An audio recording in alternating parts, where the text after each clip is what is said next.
3 mega banks had loans outstanding of $1.832 trillion to giant hedge funds as of March 31st. Okay, JP Morgan.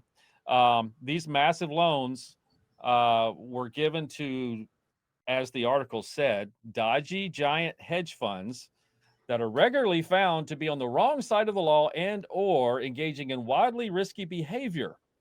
And then it goes on to, and it tries to tie these two together, but they won't list which hedge funds or these are. But then they go on to say, no one wants their name on that. Hello. No.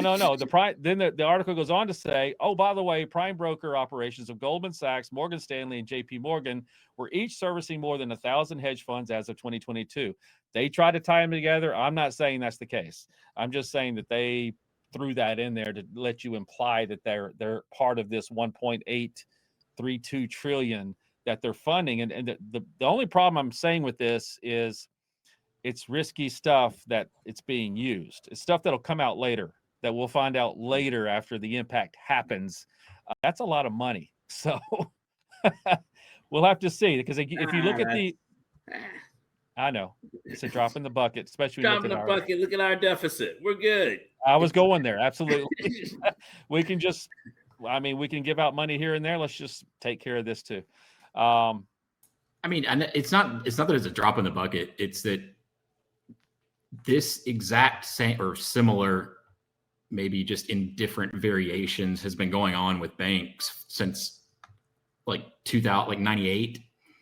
There was a big one in 98, right? Yep. I don't remember the details of that. And then you got Credit Suisse that was doing something very similar, but they were a smaller outfit and got way over leveraged, and they got upside down. And Archegos comes to mind, right? And they bid it.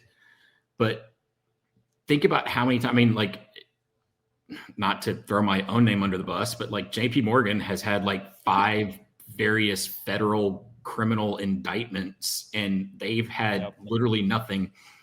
The drop in the bucket is the fine, or what's going to happen to these entities if they continue to do this, because they're just going to get bailed out, or they're just going to get bought out.